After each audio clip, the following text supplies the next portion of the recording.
rezar? Em nome do Pai, do Filho e do Espírito Santo. Amém.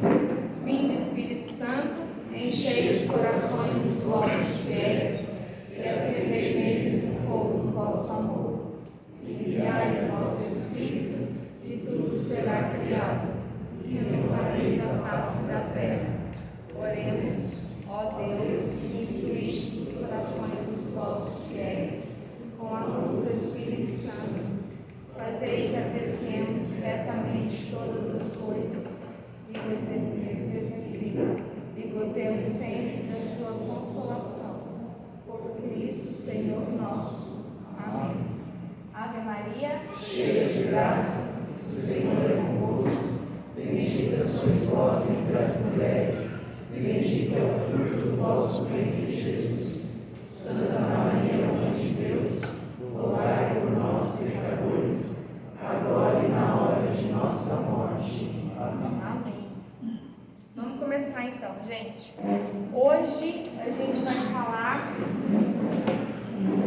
de um assunto maravilhoso. Nossa Senhora. Maravilhoso. Maravilhoso. Nossa Senhora. A gente pode às vezes achar que Nossa Senhora tem um papel coadjuvante na história da salvação, né? Como se ela fosse uma barriga de aluguel, assim, na história da salvação, não é verdade? Mas não é. Ela tem um papel fundamental em toda a história da salvação, que é o que a gente está vendo agora, né? Então a gente está vendo o credo, a gente já passou, tivemos aulas sobre a criação, tivemos aulas sobre o pecado, a salvação pela morte de Jesus, tudo isso. E Maria está ali, grudada no Espírito. E hoje a gente vai ver por quê, tá bom? Então, Maria faz parte da nossa história desde o Antigo Testamento, né? Poxa, desde o Antigo Testamento? Sim, desde o Antigo Testamento. Então a gente lembra que o homem caiu por conta do pecado original, que foi provocado pela serpente a Eva, não é isso? E aí a gente sabe toda a história. Então foi por uma mulher que o pecado entrou no mundo. Foi por uma mulher que nós todos somos fadados ao pecado original. Mas Deus tinha um plano de salvação, um plano de redenção.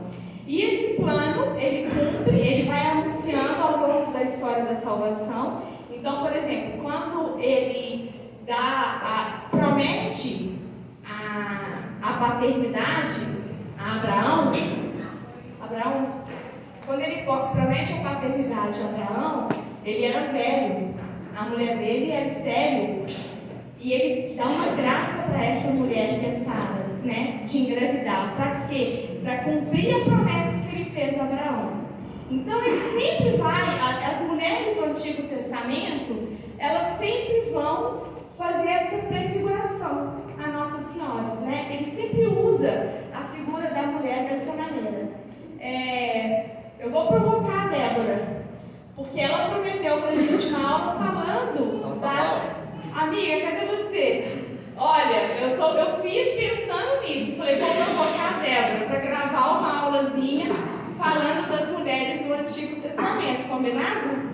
Combinado. E aí, mas o fato é que elas todas estão prefigurando Nossa Senhora. A gente já aprendeu isso, né? O Antigo Testamento prepara o Novo Testamento, né? Essa é uma semana boa para você gravar vídeo, você está bem à toa, não está nem com pouco corrida a sua vida, né, Débora? Essa semana você grava. Estou devendo marcar o mandamento ainda, gente. Não, ela vai, uma hora que a coisa ficar mais tranquila, assim, a Zé vai fazer. E então ela estava lá, ela participou da anunciação, claro, né? O anjo anunciou, foi a ela mesmo o nascimento de Jesus, né? E era ela que estava lá, naquele momento em que vem o anjo e anuncia, olha, vai acontecer. Olha, o plano, que tem não sei quantos anos, 1000 anos, vai acontecer. É ela que escutou pela primeira vez. É claro que ela sabia, ela era uma mulher temente a Deus, participava das práticas religiosas, ela esperava pelo Messias. Ela conhecia as Escrituras, né? Então ela esperava pelo Messias, né? Mas ela foi a primeira que ouviu, né?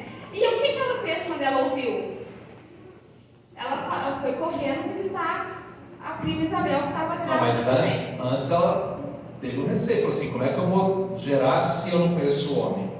Ela estava prometida para José, os dois estavam no que hoje a gente conhece meio como noivado, ou seja, já é para valer, mas ainda não era casado, mas naquela época já era prometido. Na verdade, o casamento por amor é uma invenção recente, né?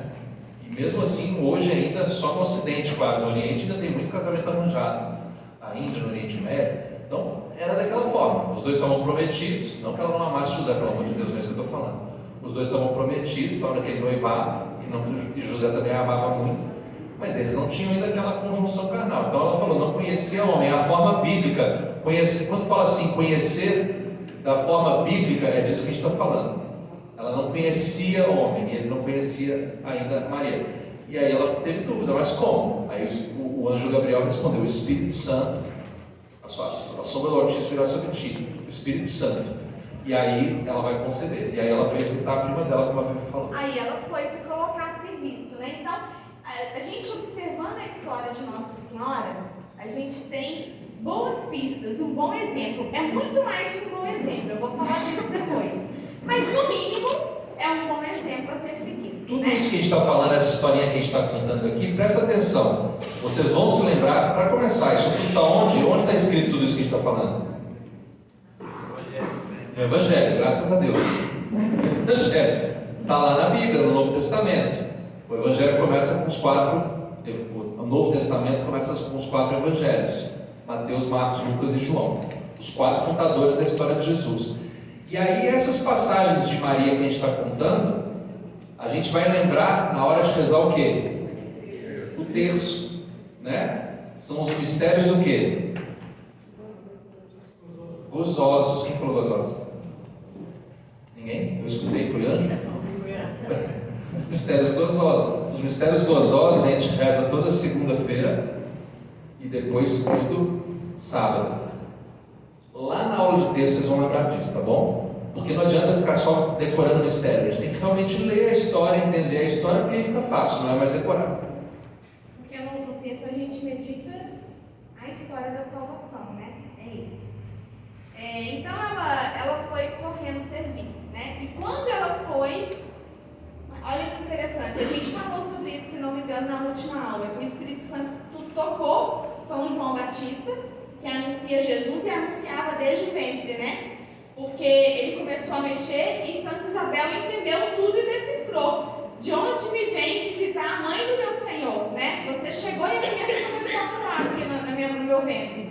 Então, Nossa Senhora, ela é aquela que sempre está sendo anunciada e sempre está a serviço, né? Ela tem essa característica de humildade, de apoio, de sair de si e ir ao encontro do outro. E aí o anjo Gabriel começou a rezar a Maria e a sua prima Isabel falou mais uma parte da Maria, né? A gente pega a oração dali, do Gabriel e da Isabel. Depois ela participou de todo o ministério de Jesus. Gente, o primeiro milagre que Jesus fez, ele fez por quê? Maria pediu, né? Nem estava na hora. Ele falou, você sabe que não está na minha hora, né?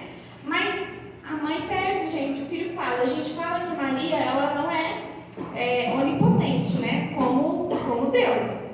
Mas ela tem a onipotência suplicante, né? Ela pede e ele faz, né? Pela intercessão dela. E quantas vezes a gente não é assim na nossa vida mesmo com a nossa mãe? A gente queria uma coisa que não tem mais criança, né? A gente queria uma coisa do pai e ia pedir para quem? Para a mãe. Não é assim que funciona? Ou o filho quer pedir uma coisa quer alguma coisa do irmão, quer reclamar alguma coisa do irmão, vai e corre para quem? Para a mãe, né? Então ela mostra na história da vida dela o que ela é para a gente hoje, o que a gente pode ser no mundo, mas sobretudo a importância que ela tem na história da salvação. Quer falar um pouquinho do milagre das bodas de Caná, que eu acho que é super importante? Eu vou voltar só aqui na apresentação, porque na hora que Maria, quem já viu o padre apresentando uma criança bem novinha na igreja, antes do batismo? No domingo agora teve, não teve? Dava uma aflição, o Padre Ailton levantava, quase batia no teto a criança. Quem lembra disso? Meu Deus do céu. Teve uma vez que o coração quase saiu pela boca, desesperado, porque ele levanta aquela mão dele enorme. Ele pegava a criancinha e levantava assim. Mas era isso que dava segurança, É. o tamanho da mão dele. O tamanho da mão. Tipo aquele macaquinho no Rei Leão, né? E aí todo mundo bate palma, essa é a apresentação. Esse é um costume que vem desde os judeus. E aí, logo, recém-nascido, Jesus foi apresentado no templo, né? E naquele dia lá, estava lá a Ana e o Simeão, que fizeram algumas profecias sobre a vida de Jesus. E uma dessas profecias foi que Maria teria uma espada que atravessaria o seu peito. O que quer dizer isso? Isso já era a visão de Nossa Senhora das Dores, lá com Jesus no Calvário, né? Imagina, aos pés da cruz, a Pietá segurando seu filho morto, é uma espada de dor atravessando o peito de Maria. Isso foi profetizado no dia da apresentação. Aqui, ó, a apresentação de Jesus no templo, ele com poucos dias de vida. E aí depois, teve mais um outro mistério do texto que acontece, que é Jesus mais ou menos com... Quantos anos que ele sumiu? Uns 14 anos? 12 anos, foi 12 anos. Com 12 anos de idade, estava aquela caravana lá, né, por causa do censo. E aí a gente já até falou isso aqui uma vez, né? Os homens iam com os rapazes e as mulheres iam com as crianças. E aí Jesus estava naquela fase assim, 12 anos. Nosso filho Daniel tem 11. 12 anos, é criança ou é rapaz? Quem acha que 12 anos é criança, levanta a mão. Quem acha que 12 anos é rapazinho, levanta a mão. Tá vendo? Olha a dúvida, olha a dúvida. A gente teve essa dúvida, Maria e José também tiveram essa dúvida. Aí eles estavam lá andando, depois de 2, 3 dias de caminhada, Maria falou assim, eles pararam lá para comer alguma coisa. Maria, como é que está Jesus? Ué, eu te pergunto, ele está com você não? Imagina o coração da mãe de perder o Filho de Deus. E aí eles foram procurar, e onde que Jesus estava? Jesus estava no templo, e ele ainda dá aquela esculachada, né? Pô Maria, você não sabe que eu tenho que cuidar das coisas do meu pai? Eu já estava mostrando a que veio, né? E ele estava lá ensinando os doutores da lei. E aí depois tem um grande gap, né? Uma grande linha do tempo aí de coisas que com certeza a gente sabe que Jesus deve ter feito. Ele deve ter ajudado o pai dele a trabalhar, deve ter feito muita coisa bacana, deve ter sido um bom filho, deve ter sido muita coisa por Nossa Senhora. Exatamente, deve ter sido trabalhador, recebeu um ótimo exemplo dentro de casa dos seus pais, que não são santos, são santíssimos, né? Nossa Senhora e São José são santíssimos. A gente vai falar disso daqui a pouquinho. Por isso que na hora, só para não esquecer, na hora da missa, quando o padre fala a Virgem Maria, São José seu esposo, a gente faz a vênia, né? Eu aprendi uns meses atrás com o padre que eu fazia a vênia para Nossa Senhora, Virgem Maria e São José seu esposo. Não, fica mais meio segundo para São José também. Então a Virgem Maria, São José seu esposo, e aí você levanta da vênia, combinado? Porque são santíssimos, ok? Maria e José. E aí, lá nas bodas de Caná, o que aconteceu? Tem até aquela música não é do Anjos Resgate, não, é da Banda Dom. Então a música linda da Banda Dom, que eu não vou tocar, porque a gente chegou em cima da hora, mas enfim, a gente canta assim na música: se já não tens mais vinho, a mãe bem sabe o que tu queres. O que é isso? É uma referência às bodas de Caná. Aquele dia estava lá o casamento, inclusive muitos evangélicos não entendem que Jesus estava bebendo vinho, estava lá feliz, estava bebendo vinho, a gente bebe, né? Claro, com moderação. Jesus estava ali bebendo vinho, Maria também estava lá, todo mundo na festa, acaba o vinho, e eram festas longas, né? Imagina uma festa de casamento, era 2, 3 dias de festa, e era uma vergonha faltar vinho, imagina, era assim, muito chato, os anfitriões iam passar por um vexame. Maria se compadece e vai lá falar com Jesus: filho, acabou o vinho. O que Maria fala? O que Jesus fala, aliás? Não chegou a minha hora. Traz o bispo para ler, por favor. Traz o bispo. Olha aqueles mais. Não chegou a minha hora. Não chegou a minha mulher. Não chegou a minha hora. Mulher, não chegou a minha hora. Mas aí Maria é sábia. Eu acho que eu já falei isso aqui 2 meses atrás, mas eu vou falar de novo porque tem alunos novos. Maria, o que ela faz? Ela vai lá no ouvido. Qual é o seu nome? Maurício. Qual é o seu nome de óculos? Regiane. Qual é o seu nome de camisa vinho aí? Rodrigo. Ela vai lá no ouvido do Maurício, da Regiane, do Rodrigo. ela sabe que Jesus está fazendo birra, mas ela fala assim, ó, Maurício, Regiane, Rodrigo, faz tudo o que Jesus disser. É isso que importa. Ela vai abrindo os nossos ouvidos.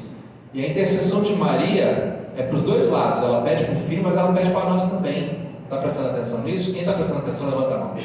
Ela está pedindo para você, nesse momento, abre os ouvidos, escuta e faz tudo o que Ele vos disser. Porque tem que dar um match para ter o milagre. Está dando para entender? Tem que dar um match. É Jesus ouvindo Maria e a gente ouvindo Maria. E aí nós somos os servos daquele casamento que tinham que fazer o quê? Tudo que Jesus dissesse. O que Jesus disse para eles fazerem? Encham as talhas de água. Como eu já disse aqui, talhas muito pesadas, que o Ivan e a Débora viram lá em Jerusalém. Dessa altura de pedra, pesada já pesa 100 vazia já pesa uns 100 quilos. Se encher de água, então, vai para mais de 200, porque 100 litros de água são 100 quilos também. Então, 200 quilos. Você carrega 200 quilos sozinho, Ale? Eu não carrego 200 quilos sozinho. Então, vários homens fortes tiveram que carregar. Mas por quê? Porque eles ouviram o que Jesus pediu para fazer. Chegaram lá do outro lado e a água tinha virado vinho. E aí eu pergunto para você, que hora que a água virou vinho? Foi na hora que eles encheram a talha de água? Foi na hora que o mestre tomou? Foi no caminho. A gente tem que colaborar para o milagre acontecer. E aí o vinho vai ser muito melhor do que o que a gente previa, porque Jesus faz muito mais do que a gente pensa na nossa imaginação. E aí Maria está lá na morte de Jesus. Ela participa, não é pela morte que nós somos salvos? Não foi isso o acontecimento que gerou a redenção? Quem estava lá? Ela. Ela estava lá quando Jesus nasceu, ela recebeu a visita dos reis magos, dos pastores. Ela estava lá quando Jesus morreu. Ela participou de toda a vida de Jesus. E depois que Jesus morreu e ressuscitou e subiu aos céus, ela estava onde? Ela estava com os apóstolos. Ela estava em Pentecostes no dia em que nasce a igreja, no dia de Pentecostes. Alguém aqui não sabe o que é Pentecostes? Ou quem sabe o que é Pentecostes? Ótimo, então vamos lá. Um grupo perguntou para a gente semana passada o que era Pentecostes.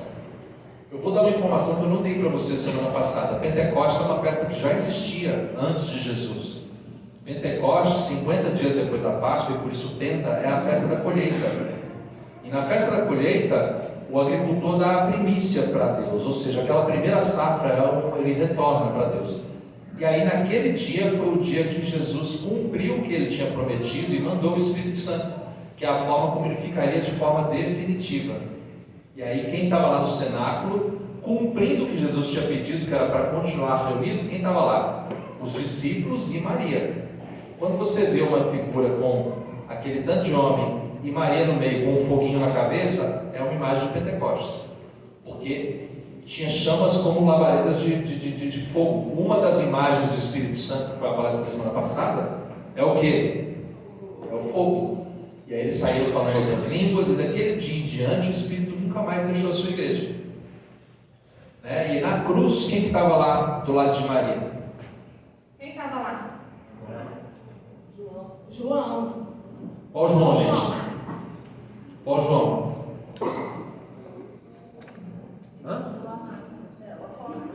O João Batista, que é o filho da Isabel, já tinha morrido. Mandaram cortar a cabeça dele. Tá? Então quem estava lá era o João Evangelista, o discípulo, que era o discípulo amado, que era o apóstolo mais jovem. Tá? Aquele que reclina a cabeça assim no peito de Jesus na Santa Ceia do Leonardo da Vinci, que está lá em Milão, na parede de uma capela. Aquele discípulo novinho. Esse discípulo foi o único que não fugiu de medo na hora da crucificação. É bem de juventude mesmo, né? De loucão, de falar, eu vou até o fim. Pedro já tinha negado 3 vezes, um monte de gente tinha fugido, e João estava lá do lado de Maria. E o que Jesus fala para eles? Antes disso, é interessante ouvir falar, ele foi o único que teve coragem de ficar. E garrou em Nossa Senhora, né? Olha aí, que boa dica, que boa deixa essa, né? Na hora do medo, agarre Nossa Senhora, ela dá coragem, né? Mas o que Jesus falou foi: mulher, eis aí o teu filho, e filho, eis aí a tua mãe, né? E eu acho interessante, porque depois nós vamos falar sobre isso, mas se Maria tivesse tido muitos filhos, ou um além de Jesus, não tinha nenhum sentido Jesus falar: eis aí o teu filho, eis aí tua mãe, concordam? Então a gente já vê que não tinha outro filho, né? Imagina só Jesus cumprindo a maior profecia de todos os tempos, abrindo a porta da vida eterna para a gente, e a sua parte 100% humana agonizando de dor. Ele vai abrir a boca para falar uma coisa óbvia. Ó, Rony, a sua esposa aí, ó, Rosa, o seu marido aí. Ué, parece piada, né? Não. Ele abriu a boca para nos dar Maria como mãe. João ali éramos nós, é toda a igreja. Ele estava abrindo o dogma de Maria, mãe da... Dogma não, a realidade, já falei errado, a realidade de Maria ser mãe da igreja. Então, naquele momento, ela estava assumindo todos nós como filhos. Bem, e depois disso, Maria é assunta aos céus, a gente vai falar sobre a Assunção. Ela é assunta, ela vai, e depois ela é coroada rainha. Podemos falar agora também. Jesus, depois de uns dias de ressuscitado, ele foi para o céu, e a gente fala que ele ascendeu. Pelo amor de Deus, com SC, eu sou chato, viu? SC. Senão, ele não foi lá no interruptor, não. Ele ascendeu com SC ao céu. E a ascensão de Jesus é porque ele fez isso com as suas próprias forças. A ascensão de Jesus é um ato de espontânea vontade de Jesus e do Pai, obviamente, e do Espírito, a Trindade. Agora, a assunção de Maria não foi com as forças de Maria, foi o Pai que a chamou para junto de si, certo? Então, a assunção de Maria não é pelas forças de Maria. Uma coisa é a ascensão, outra coisa é a assunção. Existe inclusive aqui em São Paulo a paróquia da Assunção de Maria, que fica lá na 9 de julho, não é isso? Não, é na Brigadeiro mesmo. Não, acho que é na 9 de Bahia, depois vocês veem aí, acho que é na 9 de julho. E a Glória Celeste, vamos falar da Glória Celeste. Bem, então ela foi assunta, ela foi elevada, né? Já como primícia, mostrando que um dia nós todos iremos para lá, né? Então a gente tem um monte de uma simbologia em tudo que acontece. Ela vai primeiro e ela é coroada rainha do céu e da terra. Ela é a rainha do céu e da terra. Então Nossa Senhora, primeiro, Nossa Senhora não é uma barriga de aluguel, primeiro ponto. Segundo ponto, ela faz parte da história da salvação. Mas isso não significa que ela faz parte da história da salvação. Muito obrigada, Nossa Senhora, você foi maravilhosa, descansa agora pela eternidade, né? E pode ficar aí. Não! Ela é a rainha, ela é eternamente a rainha do céu e da terra. E eu nunca vi rainha ficar quieta. Você já viu? Não tem. Ela foi coroada, não é? Ela não foi coroada, pisou na cabeça da serpente. Foi por ela que veio a salvação. Então, gente, o trabalho dela lá continua. Ele não para. Inclusive, eu gosto, só um minuto, não passa não. Eu gosto muito de estudar a palavra, mas eu também, como músico, guardo muito as letras das músicas. Então, muitas letras de músicas são a palavra. E o que aquela letra do Vida Reluz fala? Que é uma passagem do livro de Apocalipse. Surgiu um grande sinal no céu, uma mulher revestida de sol, a lua debaixo de seus pés, e na cabeça uma coroa. Isso é Maria na glória, rainha do céu e da terra, dos homens e dos anjos, que é o quinto mistério gozoso, ok? Então os mistérios gozosos, fazendo um teaser aqui, um spoiler da aula de texto, só os 5 mistérios gozosos aqui: a anunciação do anjo, a apresentação de Jesus no templo. Não, falei errado. A anunciação do anjo, a visita a Santa Isabel, o nascimento de Jesus, a apresentação de Jesus no templo e a perda e reencontro de Jesus com 12 anos. Mas você está falando dos gloriosos. Dos gloriosos. Não, dos A gozosos. coroação. Esses são os gozosos. Aí depois os gloriosos é que acabam com a coroação. É isso mesmo. Agora, gente esqueceu de falar aqui, Vivian, que na hora que Maria visitou Isabel, Maria fez um canto maravilhoso. João estremeceu no ventre de Isabel. Isabel falou aquela coisa linda para Maria, e Maria retornou, falou assim: minha alma glorifica ao Senhor, meu espírito exulta em Deus meu Salvador, porque fez grandes coisas. Aí ela vai falando tudo aquilo que a gente chama de Magnificat, que é o canto de Maria respondendo a Isabel, e nesse canto ela proclama uma verdade que nós estamos fazendo cumprir hoje: doravante, todas as gerações me chamarão de bem-aventurado. Está em qualquer Bíblia. Está vendo? Então hoje, em 2023, mais de 2000 anos depois do nascimento de Jesus, a gente está falando que Maria é bem-aventurada. Isso veio realmente da boca da própria Nossa Senhora. Mas quando ela foi para o céu, ela foi viva? A gente costuma falar da dormição de Maria. Ela não experimentou a morte, porque a morte é fruto do pecado, e ela era concebida sem pecado. Então Deus deu para ela essa passagem sem dor. Certo? Bem, então vamos lá, gente. Maria e Deus. Como que eu falei que ela tem uma relação diferente com Deus, é que qualquer um de nós tem. Ela é filha de Deus, uma filha concebida sem o pecado original, e não podia ser diferente. Por quê? Se ela ia gerar Jesus, se Jesus é 100% homem, 100% Deus, ela ia gerar Deus, né? Se ela ia gerar Jesus, como que ela ia gerar com o pecado? Ela ia passar o pecado? Não tinha. Você entendeu? Tem uma falha lógica nesse raciocínio? Então ela tem que ter sido concebida pela Imaculada Conceição. E assim ela foi. Só explicando, todo mundo entendeu o que é Imaculada Conceição? Conceição quer dizer concepção. Quais são os pais de Maria? Santa Ana e São Joaquim, não é isso? Santa Ana e São Joaquim, os pais de Maria. Quando a conceberam, essa é a concepção de Maria. Essa concepção de Maria foi sem mancha. O que quer dizer sem mancha? Sem a marca do pecado original. Por isso, ela tem a Imaculada Conceição. Ok? Ela é mãe de Deus Filho, não é? Não temos dúvidas sobre isso mais, né? Já passamos dessa fase, ok? Amém? Amém. E ela é esposa do Espírito Santo, claro. Se ela gerou Jesus pela sombra do Espírito Santo, tudo bem falar que ela é esposa do Espírito Santo? Amém? Então ela tem uma relação íntima com Deus diferente de qualquer um de nós, né? E eu não sei se eu já falei isso aqui, mas o fato ela é um exemplo da boa vontade, né? O que é a boa vontade? A boa vontade, gente, é adequar a nossa vontade à vontade de Deus. Por quê? Tem impresso ali. Por quê? Porque só a vontade de Deus é boa e perfeita. Então esse é o desafio de todo ser humano.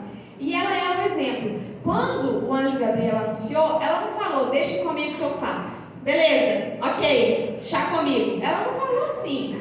Ela falou: faça-se em mim segundo a tua palavra. Ela entrega completamente tudo. E ela é um exemplo de entrega a vida inteira que a gente tem para quem a gente tem que olhar, né? Na dor, no dia a dia, ouvindo Jesus falar que estava cuidando das coisas do Pai. O tempo inteiro ela entrega. Tem um salmo que fala: entrega o teu caminho ao Senhor, confia nele e o mais ele fará. Nosso Deus é o Deus do impossível. A gente tem que fazer o que é possível. Quando chega na hora do impossível, a gente entrega ao Senhor, confia nele e o mais ele fará. Então essa entrega de Maria é um exemplo para todos nós. E tem uma pergunta. Uma vez eu ouvi isso numa pregação sobre Nossa Senhora e eu achei muito interessante. Por que Nossa Senhora não foi no domingo de madrugadinha, junto com Maria Madalena e a outra Maria, cuidar do corpo de Jesus, ungir o corpo de Jesus? Por que ela não foi? Ela não é mãe dele? Não amava ele? Cadê a Nossa Senhora no sábado? Cadê a Nossa Senhora nesse domingo de madrugada? Porque Maria Madalena foi escondida, né? Ela foi escondida, não era nem hora dela ir. Porque ela já sabia. Olha como ela participa da história da salvação. Ela já sabia. É claro que ela sofreu, é claro que foi horroroso, e ela não sofreu só a dor de Jesus. A história da salvação não é só a dor de Jesus, é a dor dela. Ela ouviu a profecia de Simeão, lá no início, dizendo que uma espada vai transpassar o seu coração. Ela, cada dia, estava criando o Filho de Deus. Ela sabia que um dia aquilo ia se cumprir. Ela estava vivendo a profecia que aconteceu na vida dela. Mas ela sabia que ele ia ressuscitar. Nem foi. É interessante isso. Por isso que o sábado é o dia que a gente dedica a Nossa Senhora. Não, passou demais. Passei. Então, Maria, ela é predestinada a ser mãe do Filho de Deus. Ela é a nova Eva, né? Por uma mulher veio o pecado, por ela todos nós somos salvos. Nossa mãe na ordem da graça. No nascer do Espírito, a gente falou sobre o Espírito Santo. Sobre nascer para uma vida nova, não falou? Tem jeito de nascer para uma vida nova sem Jesus? Não. O que nos faz nascer pelo Espírito não é exatamente a graça que Jesus trouxe com a sua salvação? Quem permitiu que o Senhor nascesse e morresse e trouxesse essa graça? Foi Nossa Senhora, não foi? Então, gente, a gente pode até não reconhecer a Maria como mãe, mas ela é mãe de cada um de nós que nasce pelo Espírito. Se a gente nasce pelo Espírito, nasce do Espírito, se a gente nasce, eu falei errado, se a gente nasce do Espírito, como Jesus falou com Nicodemos, a gente tem uma mãe nesse nascimento. Ela é a esposa do Espírito Santo. Foi assim que tudo começou. Entendem como que a vida dela está relacionada com a nossa? E Maria, só um pouquinho, por favor. E Maria é sua mãe e intercessora, mesmo que você não reconheça isso. Que também está lá na música da banda Dom. Que mãe não se permanece diferente à dor do filho. Que mãe não se preocupa com sua dor. Maria roga a Cristo por ti, irmão. Aceita a tua intercessão. Que mãe... que mais que Maria te acolhe, Maria te acolhe, mesmo que não reconheça, mesmo que rejeite o seu amor. Então, isso é uma mensagem para todo mundo, inclusive quando eu uma vez escutei isso também numa pregação. A maior dor de Maria é saber que às vezes ela é causa de divisão entre nós. Imagina, uma vez eu ouvi um pregador falando o seguinte: talvez Nossa Senhora quisesse falar para nós assim: não preocupa comigo não. Olha para o filho, se é para causar divisão, me deixa aqui no meu cantinho. Porque imagina, uma causa de divisão entre os cristãos é justamente se Maria é, se não é, se não tem. Não, quem não preocupa não. A vontade dela às vezes deve ser isso. Quem já viu uma mãezinha que quer ficar só no cantinho dela admirando o filho feliz? E admirando tudo indo bem, e todo mundo comendo, todo mundo contando piada, e ela está lá só no cantinho feliz. Às vezes Maria é assim, ela só está querendo a nossa tranquilidade, a nossa felicidade. Mas a gente tem que reconhecer que Maria é realmente a Nossa Senhora, ela é a nossa intercessora, e que a graça de Jesus vem por ela. E que tem aquela frase que não é versículo bíblico, né? Tudo com Jesus, nada sem Maria. Bem, então vamos falar um pouquinho dos dogmas. A gente já falou sobre eles, mas só para organizar o pensamento, são 4 dogmas marianos, né? É interessante, antes de entrar nos dogmas, é interessante, gente, porque esses dogmas aqui, com todo respeito, de verdade, não estou falando da boca para fora não, com todo respeito aos nossos irmãos evangélicos, né? Mas Lutero era mariano. Né? Calvino, eles reconheciam os dogmas marianos, né? Que tinha até aquele momento, né? Então, não existia esse cisma, sabe? Não existia quando surgiu esqueci agora, quando separou, né? Quando eles saíram da igreja, isso não era um ponto, a reforma. Isso não era um ponto, né? Eu ia falar revolução. Não deixa de ser. Isso não era um ponto, não era um assunto, não era um tema, não era uma pauta. Entende? Outra coisa é uma pauta, e inclusive uma coisa bem perigosa que é o sacerdócio. Mas isso não é aula para agora. Mas isso não é um assunto. O que acontece? O que acontece é que quando você abre mão do magistério, da tradição, né? Você fica sem informação. Fica órfão. Você fica órfão, você não tem história. É como assim. Eu tenho medo de falar as coisas e depois alguém pega só um pedaço, né? É como alguém que foi abandonado e que não sabe a sua história, a história da sua família, sabe? Que é uma tristeza, né? Muito triste isso. Quando você vem de uma família forte, você sabe a história da sua família, você sabe contar o que fez o seu bisavô, você sabe os grandes feitos, né? Quando você chegou sozinho, você não sabe, você não tem esse repertório. Então essa é a questão, mas é só para falar que isso nunca foi um ponto, tá? Durante a reforma. Então, a Imaculada Conceição de Maria, a gente já explicou, se o próprio anjo chega e fala, ave cheia de graça, se a gente sabe que o pecado original retira a graça, logo, se A é igual a B, B é igual a C, logo A é igual a C, né? Por lógica, ela foi concebida sem a mancha do pecado original. A virgindade perpétua de Maria, essa virgindade aponta para o céu. A virgindade de Maria também nunca foi um questionamento. Inclusive, se não me engano, os próprios evangélicos questionam a virgindade depois do parto, né? Eles acham que... Alguns, né? Que talvez ela tenha tido outros filhos, mas ninguém questiona a virgindade antes, né? Porque inclusive está escrito na Bíblia, não tem como questionar. Mas essa virgindade ela é interessante porque... Por que Maria permaneceu virgem? Porque ela era separada por Deus para a igreja. Ela foi separada, ela foi predestinada, né? Ela foi preparada. São José foi um companheiro. Ela foi separada, essa era a missão dela. E quando ela é virgem, se mantém virgem depois, eu vi isso preparando essa pregação, eu achei muito interessante. Quando ela se mantém assim, ela tira o olhar de si, né? Não é mais a minha vida, não é que eu fiz o meu trabalho, gerei Jesus, está feito, agora eu vou cuidar da minha vida. Não. Ela já vive agora a vida eterna. Ela já aponta para a vida eterna.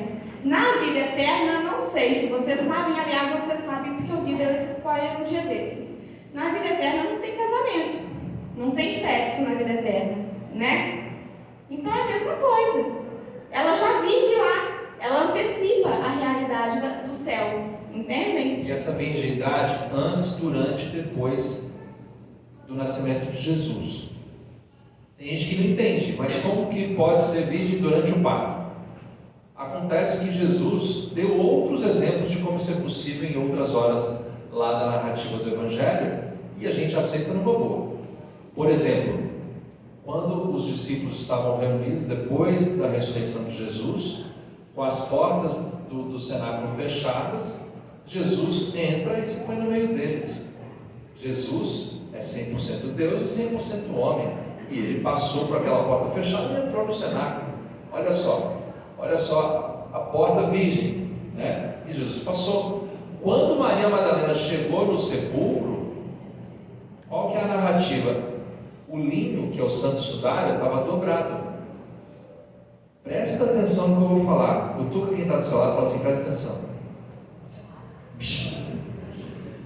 Eu visitei o santo sudário lá em Turim, é maravilhoso. Quando tiver exposto, quem puder, vale muito a pena. Jesus estava deitado, o corpo de Jesus morto estava deitado, aí deitaram ele em cima do pano que tem o dobro da altura dele. O pano vai lá na frente e eles dobram para frente assim, e a ponta do pano encosta na outra ponta lá no pé. Por isso que o santo sudário tem a cabeça com a cabeça. Está dando para entender o que eu estou falando? Por isso que o santo sudário é como se fosse um xerox. Você não entendeu, né? Vou falar de novo. Eu vi uma olhando para a outra e não entendeu nada. Imagina um pano, olha só, vamos lá. Esse aqui é o pano, é o sudário, tá? Imagina que ele tem um comprimento que é 2 vezes a altura de Jesus. Está dando para entender? Aí Jesus vai ser colocado aqui, ó, daqui para cá. Aqui está o pé, aqui está a cabeça. Ó, Jesus é isso aqui. Aqui está o pé, aqui está a cabeça. Deu para entender? Depois fecha assim, ó. Agora vocês entenderam?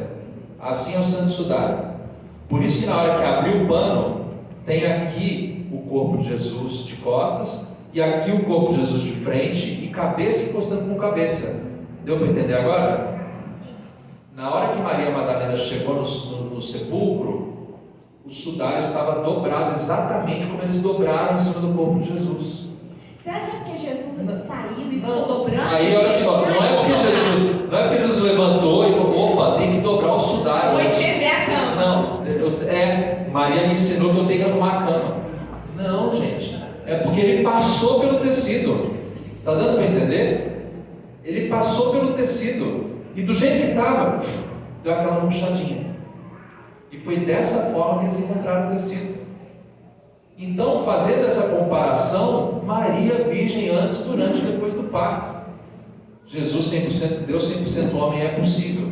E esse é o dogma da virgindade. Quando Jesus entrou no cenáculo com a porta fechada, Tomé encostou nele. Então não é que ele estava lá, né, num corpo brilhante, que não tinha matéria. Não, ele encostou, né? Não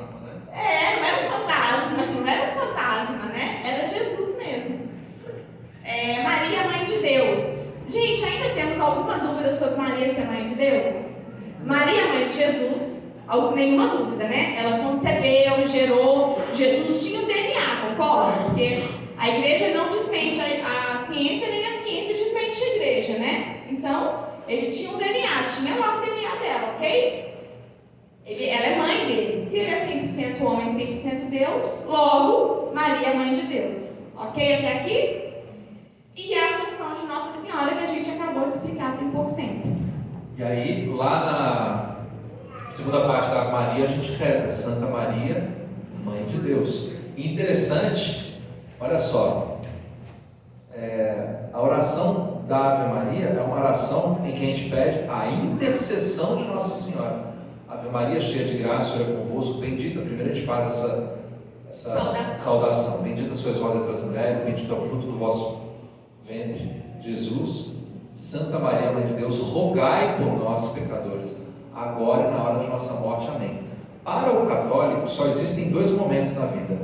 Esquece esse negócio de passado, presente e futuro. Isso confunde a sua cabeça. Só tem dois momentos. Tem agora e tem na hora da sua morte. É isso que importa. Tá? O que você tem que importar agora? Agora, você tem que buscar estar em estado de graça. Se não estiver, corre para se confessar. Por quê? Para mudar de vida. Para mudar de vida. Por quê? Porque o outro momento que vem daqui a pouco é a hora da sua morte. Aí já não tem mais tempo. Nesse momento você tem que estar em estado de graça. Então, esses são os dois momentos que importam. Viva dignamente agora, viva de forma santa, sede perfeito como vosso Pai Celeste é perfeito. Buscai as coisas do alto, como está lá em Colossenses. Esse é o caminho apontando para o céu. E por isso que a gente pede para Nossa Senhora rogar por nós agora e na hora da nossa morte. Eu vou falar um pouquinho, bem rápido, sobre a importância dos dogmas para a igreja, ok? Então, graças a Deus, nós temos um tripé, né? Sagrada Escritura, Magistério e Tradição. E, ao longo da história, podem surgir dúvidas das pessoas, podem surgir questionamentos. A igreja se reúne. Somos nós? Não, claro que não somos nós, né? Estudam a palavra, estudam o magistério, e aí um dogma é proclamado. O dogma, ele não inova nada.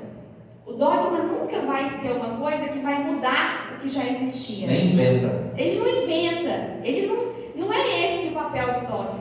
O papel do dogma é, olha gente, está tendo um burburinho, então vamos deixar claro, vou desenhar para vocês, tá? Porque todo mundo sabia que Maria era mãe de Deus, a veneração de Nossa Senhora é antiga, mas vou explicar para vocês, já que surgiu aqui uma dúvida. É assim, ó. Pronto. Como o Ivan e a Débora falaram naquela aula que eles deram, é como se fosse traçar duas linhas seguras e dentro dessa pista a gente pode correr com tranquilidade.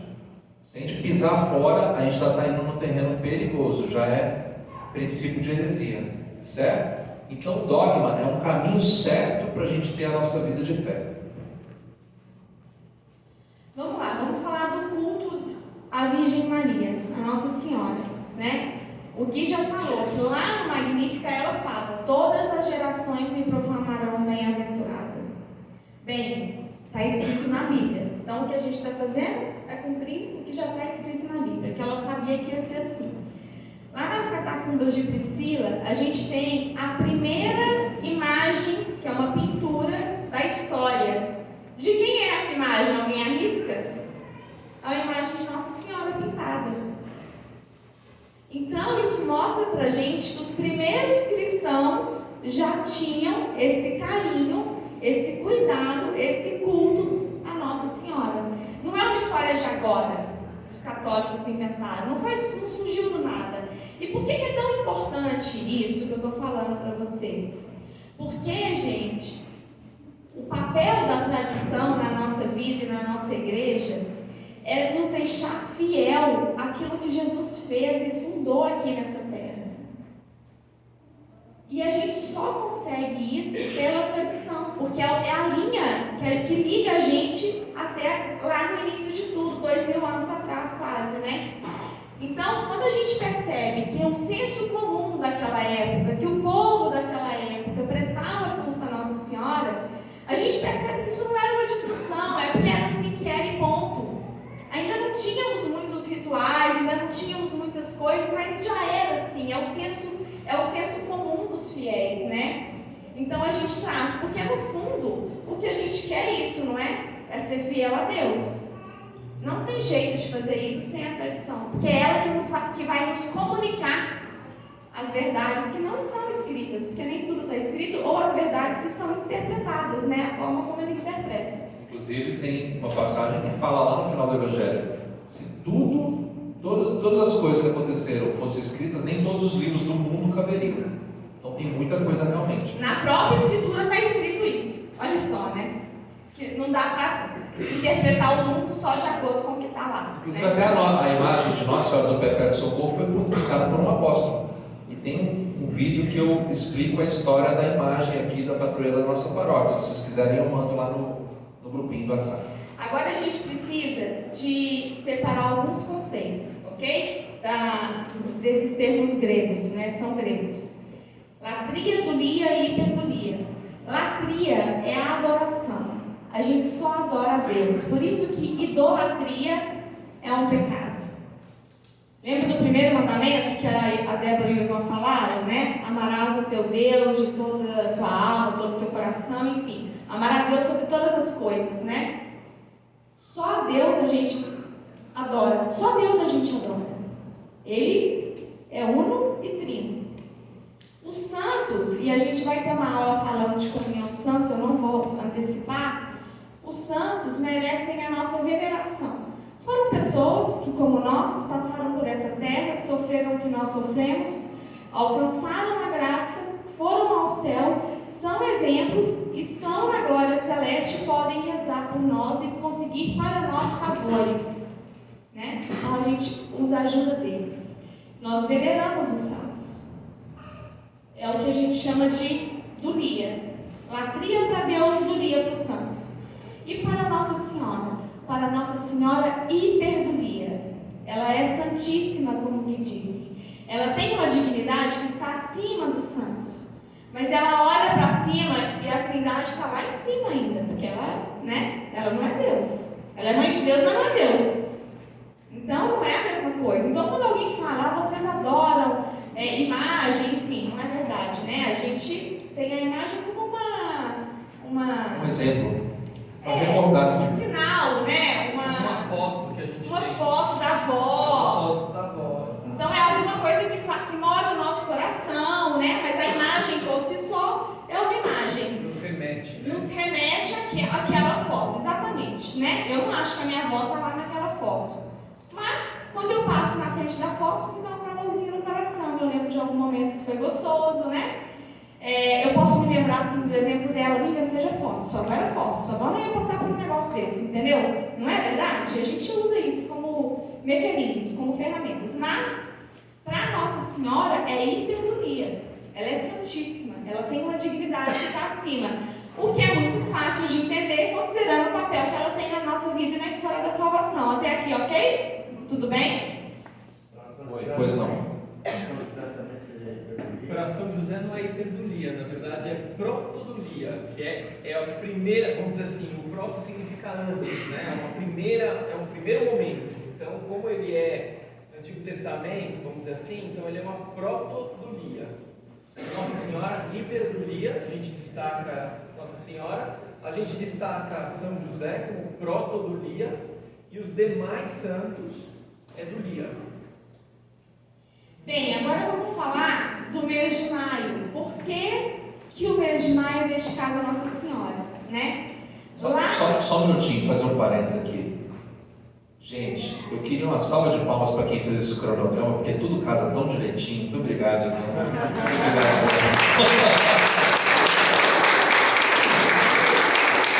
Não é fácil. A gente faz nesse curso de Crisma aqui uma catequese litúrgica. É uma coisa, acho que é raro isso, viu? Porque o pessoal às vezes vai lançando os temas, mas a gente está casando com as festas do tempo litúrgico, né? Então nós estamos começando domingo da misericórdia, falamos de misericórdia, agora tem Nossa Senhora de Fátima. Depois de amanhã a gente vai falar de Nossa Senhora, né? Eles vão organizando o cronograma pra gente. Obrigada, amiga. Bem, então vamos lá. O mês de maio, né? O mês de maio é um mês tradicionalmente separado para Nossa Senhora, não é verdade? O mês que as noivas gostam de se casar, né? Um mês que a gente tem coroação na igreja, enfim, tem várias práticas dedicadas a Nossa Senhora. Por quê? No hemisfério norte, qual que é a estação que está começando? Primavera. Então muita coisa tem a ver com o hemisfério norte, porque Jesus morava lá, né? As festas, bom, enfim, outras coisas também tem mais a ver com o hemisfério norte, porque com os sumas a gente segue a festa. Então, o que acontece? Lá na Roma Antiga, na Grécia Antiga, havia, com a chegada da primavera, então eram realidades politeístas, não estou falando de Jesus, de antes de Jesus, ok? Havia, quando chegava a primavera, uma festa, né? Uma festa à deusa Artemis, se não me engano, que era a deusa da fecundidade, e a deusa Flora Romana, a deusa da vegetação. Por quê? Porque o homem, naquela época, gente, o homem era muito impactado pela natureza, né? Pela terra. A realidade, a Bíblia, se você for lendo, no Antigo Testamento ainda mais, né? Mas no Novo também, se você vai lendo, você vai vendo como que eles eram afetos à realidade da terra, ao tempo, à chuva. Não tinha tudo isso que a gente tem, né? Então, o tempo do inverno era um tempo difícil. O inverno era difícil. Imagina, alguém já viajou para o inverno no hemisfério norte? É difícil. Plantação, tudo é difícil. Imagina sem tecnologia. Então, eles celebravam a chegada da primavera. Acabou o inverno, graças a Deus, né? Acabou. E aí eles celebravam. Então, esse já era um costume. Quando surge o culto à Nossa Senhora, era natural que fosse no mês de maio. E ele é muito antigo, tem muito tempo já que existe essa festa, né? Ela, sei lá, deve ter uns 4 séculos, talvez, que a gente dedique o mês de maio à Nossa Senhora, tá? Não está no nosso roteiro, mas eu acho que vale a pena falar um pouco, Gui, das várias designações de Nossa Senhora. Eu esqueci de colocar aqui, mas a gente podia falar. Quando a gente fala de designações de Nossa Senhora, a gente pode ir por 2 vertentes. A gente pode ir pelas denominações, Nossa Senhora Aparecida, Nossa Senhora de Lourdes, Nossa Senhora de Fátima, Nossa Senhora de Loreto, Nossa Senhora de Guadalupe. São locais onde Nossa Senhora se manifestou, né? Alguns com o culto totalmente reconhecido pelo Vaticano, outros com o culto liberado. O que quer dizer o culto liberado? O Vaticano já analisou profundamente, ele não se opõe, mas também não fica incentivando. Você tem que ir lá, não bateu o martelo, mas tá ok. Por exemplo, Nossa Senhora de Medjugorje, inclusive porque as aparições continuam acontecendo em alguns lugares, então por isso é que não finaliza, não bate o martelo, porque se ela está falando, vamos ficar quietinho, vamos continuar escutando, entendeu? Então algumas aparições são mais chanceladas, né? Algumas são assim, impressionantemente maravilhosas, como Nossa Senhora de Guadalupe, né? Em que o Juan Diego, né? O nome do índiozinho, ele estava lá naquele lugar, 1530 alguma coisa, começo da colonização ibérica aqui na América, e aí ele estava lá querendo falar para o bispo que estava ouvindo uma mulher falar, e o bispo estava querendo dar atenção para ele, e todo dia ele via aquela mulher falar para ele, era Nossa Senhora, e a Nossa Senhora falou assim: pega o seu manto, enche de pétalas, enche de flores, né? E aí ele encheu, e chegou na frente do bispo. Na hora que ele soltou o manto assim, as flores caíram e estava a imagem estampada, e até hoje está lá em exposição no México. E aquela imagem maravilhosa que a NASA olhou lá com o microscópio eletrônico, dentro do olho de Maria tem passagens do Evangelho. Opa! Alô? Dentro do olho de Maria tem passagens do Evangelho, uma coisa assim totalmente inexplicável à ciência humana, né? Nossa Senhora Aparecida, aqui no Vale do Paraíba, aqui pertinho. Os pescadores jogaram primeiro a rede e veio metade da imagem. Imagina, pegar uma coisa na rede assim já é difícil. Aí depois eles jogaram a rede de novo e a outra metade. Então Nossa Senhora Aparecida, na verdade, é uma imagem de Nossa Senhora da Conceição com um semblante negro, né? De madeira. De madeira. Por isso que é Nossa Senhora da Conceição Aparecida. E eu não sei se vocês sabem, mas isso é muito interessante, já entrando aqui numa parte mais histórica, que a princesa Isabel, que não chegou a assumir o trono, né, porque depois houve a república e tal, isso aí eu não vou entrar em detalhes, mas a princesa Isabel, prevendo que o cerco estava apertando, que poderia ser que ela não assumisse o trono depois do seu pai, que era Dom Pedro II, ela escreveu uma carta. Primeiro ela pegou as joias da coroa e colocou incrustada na coroa de Nossa Senhora Aparecida, na coroa que está lá em Aparecida do Norte. E aí ela escreveu uma carta, e essa carta está no museu da Basílica, e ela falando assim: pode ser, ó amadíssima mãe, que eu não assumo o trono do Brasil, e por isso desde então eu te digo que se eu não assumir o trono, eu proclamo a senhora eternamente como a imperatriz do Brasil. Ela consagrou a nossa nação. O Brasil, a Nossa Senhora Aparecida, que era um momento difícil, né? E tem um monte de história lindíssima sobre a princesa Isabel e Nossa Senhora. E além disso, eu falei que eram duas vertentes, né? Uma são das Nossas Senhoras, que, por favor, é uma pessoa só, né? Os títulos. Então, Nossa Senhora Aparecida, tem algumas orientais que são maravilhosas. Agora, tem uma outra vertente que são algumas menções na Bíblia que remetem também a Nossa Senhora. Então tem a Arca da Aliança, Torre de Marfim, Estrela da Manhã, Rosa de Saron. Tudo isso aí são formas de chamar Nossa Senhora. E eu convido vocês a percorrerem a nossa igreja aqui em cima, porque nos vitrais estão esses títulos de Nossa Senhora, com um desenho maravilhoso. Então, você vai ver que nas paredes tem os passos da Via Sacra, mas nas janelas laterais, do lado esquerdo e do lado direito, tem lá o desenho. Por exemplo, tem um lugar lá que tem um barco desenhado que parece a Arca de Noé, mas embaixo, desculpa, a Arca de Noé não, falei bobagem, parece a Arca da Aliança, né? Lá no Antigo Testamento tinha inclusive aquela escultura com os anjos e tal, a Arca da Aliança que guardava as tábuas da lei. Então Maria é a nova Arca da Aliança. Por quê? Porque ela trouxe o Salvador no seu ventre. Ela é chamada de Arca da Aliança.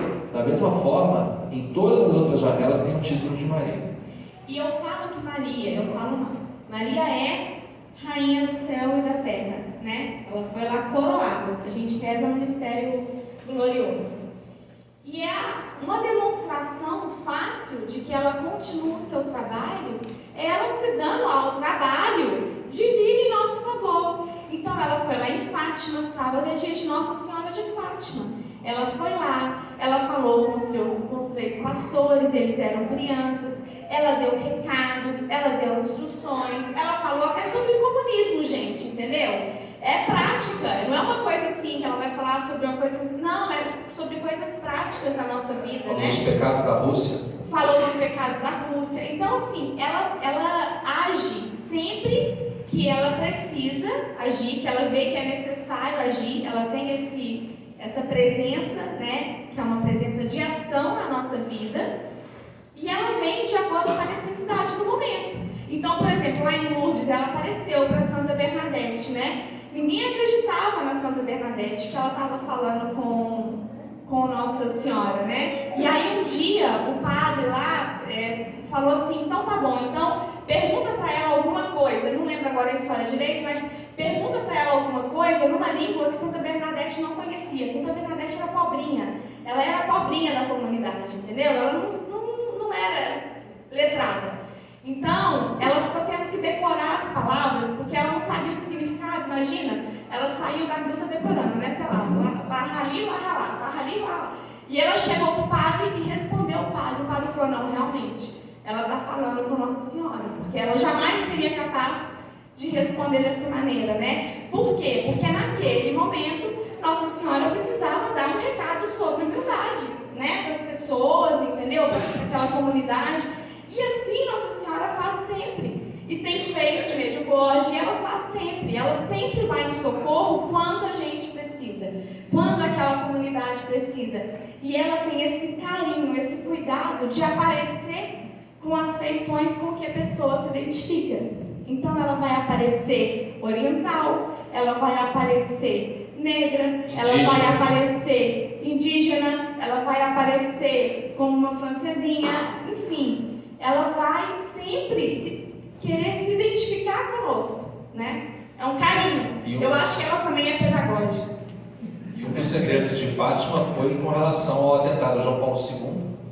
E a bala que atingiu São João Paulo II está hoje na coroa de Nossa Senhora de Fátima, está incrustada na coroa.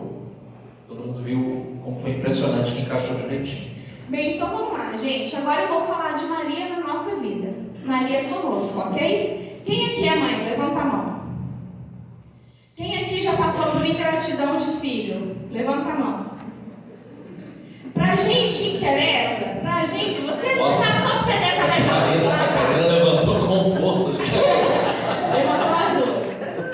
Ó, quem não é mãe, me desculpa usar esse exemplo, mas eu acho que talvez vocês compreendam também, tá bom? Pra quem é mãe, não interessa muito o filho. Claro que a gente gosta de receber carinho, é Dia das Mães, por favor, ajudem as mães, abracem, né? Deem presente, tratem bem. É claro que a gente gosta disso, né? Mas a gente é mais pecador que Nossa Senhora, que não era pecadora, não tinha pecado. Quem é mãe, o que a gente mais quer, gente, é a felicidade do filho, é a saúde do filho, é que eles cresçam como homens e mulheres fortes, tenham virtudes e vão para o céu. É isso. Meu pai também, hein? Tudo bem, o pai também, ok. É porque como eu não tenho essa experiência, mas é isso. O amor do filho, o reconhecimento do filho, faz um calorzinho, faz para a alma, faz. Mas não é o mais importante. A chave da porta faz muito mais.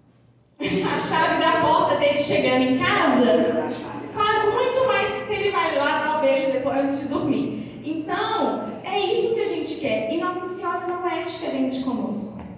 Então, essa noite de hoje, eu sei que aqui tem muitas pessoas que ainda não têm um relacionamento íntimo com Nossa Senhora. E eu não queria de maneira nenhuma trazer um peso para isso. Pelo contrário, eu queria trazer uma novidade. Alguma coisa que talvez vocês não conhecessem. Ou mesmo quem já tem um relacionamento com Nossa Senhora, talvez não sabia de tudo isso que eu falei. Quando eu estava fazendo vestibular, eu já era católica, eu estava recém-convertida, assim, no sentido de entender, de buscar e de viver as coisas de Deus. Mas eu não tinha eu não tinha um relacionamento com Nossa Senhora. Poxa, estou ali direto com Jesus, né? Ok, Nossa Senhora, você é joia, mas não estou precisando desse momento de você. Era assim, e tudo bem, não tinha problema nenhum. Ia para o céu de qualquer jeito se eu tivesse graça naquele dia. E na época do vestibular, eu fiz alguns vestibulares, e o mais difícil deles, eu lembro que eu ia no banheiro às vezes, a cabeça está fritando, você para um pouco, respira, vai beber uma água, vai no banheiro fazer um xixi. Eu ia no banheiro, eu sentia cheiro de rosas. Era um negócio que me marcou, né, em todas as provas para aquela faculdade específica, que era a que eu mais queria, que era o FMG. E aquilo me marcou, aquele cheiro. Nossa, que perfume, que cheiro perfumado desse lugar, né? Nossa, e é público, né? Tão cheiroso assim. Beleza. Fiz o meu vestibular, passei no vestibular, tudo certo. Anos depois, falando sobre Nossa Senhora, a minha irmã, eu já falei da minha irmã que a gente crismou junto, né? Ela me contou que enquanto eu estava fazendo a prova, ela estava rezando o terço, sem parar. Ela só parava na hora que chegava. E aí, bem, vi que é uma grande coincidência. Pode ser uma grande coincidência, mas eu senti veio um cheiro de rosa que me chamou a atenção. Não foi que eu lembrei, E no banheiro. E no banheiro, que era a hora que eu descansava. Então, gente, Nossa Senhora, ela socorre a gente. Eu sou mãe de, uma adolescente e um pré-adolescente, que eu acho que já está mais para adolescente. Eu levanto a mão que os de 12 anos já são rapazinhos. E assim, na minha maternidade, várias vezes eu falo, ai, Nossa Senhora, me ajuda. Porque, o seu filho não deve ter sido assim fácil. Imagina criar o filho de Deus, né? Imagina, estou aqui cuidando das coisas do meu pai, né? Então não deve ter sido fácil. Eu sempre peço a ajuda dela, sabe? E, gente, ela ajuda. Não é que ela tenha poder, não é que ela seja Deus, não é nada disso. É que ela dá o seu jeito. Tem um santo, eu não lembro o nome dele, mas tem um santo que diz o seguinte, que ele tinha uma intimidade tão grande com Nossa Senhora, que ela sentia a ação dele como um cavalo sente a mão de quem está segurando a rédea. Quem está segurando a rédea não bate na pessoa, mas cria um movimento, não é verdade? Que um cavalo é capaz de sentir a mão. E é essa relação que ele tinha com Nossa Senhora. Então, ela se importa com cada um de nós, independente se a gente gosta, se a gente não gosta, se a gente acredita, se a gente não acredita. Ela está atenta às nossas necessidades. Ela vem em nosso socorro. Ela pode ter 3 tipos de presença na nossa vida, mas a mais comum é a presença de ação, que é de agir mesmo, de interceder, de ensinar pra gente. Ela está preocupada com o nosso progresso espiritual. Poxa, como que a Vivian está? Qual que está sendo a dificuldade da Vivian? Ela vai lá e cutuca Jesus, que foi o que ela fez nas bodas de Caná, Tem uma historinha que diz que, de repente, começou a entrar um monte de gente esquisita no céu. É uma historinha, cara, é uma piada, E aí, Jesus falou assim, olha, Pedro, o que está acontecendo? Está entrando esse monte de gente esquisita. É sua mãe, está lá na porta e está todo mundo puxando pelo texto. Puxando o povo pelo texto lá nos fundos, entendeu? Aí você conhece a historinha, depois você vai contar pra gente então. Porque é isso que ela faz. Às vezes as pessoas estão lá rezando o texto, gente. É tão repetitivo, é tão cansativo. Eu nem presto atenção, só reza. Não tem um ditado, só vai, hashtag só vai. É hashtag só reza, entendeu? Reza que ela te leva pro céu, sabe? Então, é isso, Ela quer cuidar da gente. É isso, a última. E hoje nós vamos ter,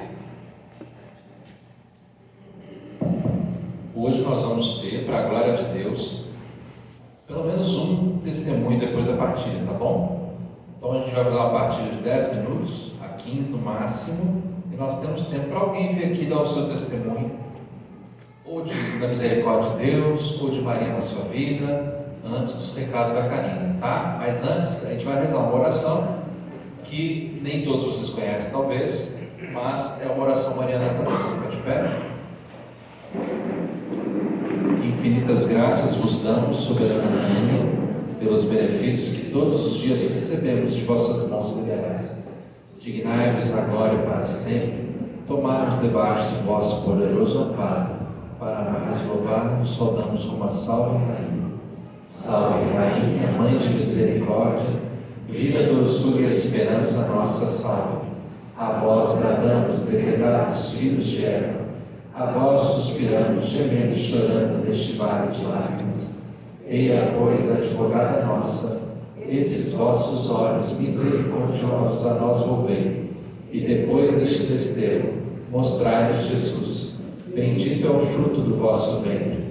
Ó clemente, ó piedosa, ó doce sempre Virgem Maria, rogai por nós, Santa Mãe de Deus, para que sejamos dignos das promessas de Cristo. Amém. Em nome do Pai, do Filho e do Espírito Santo. Amém.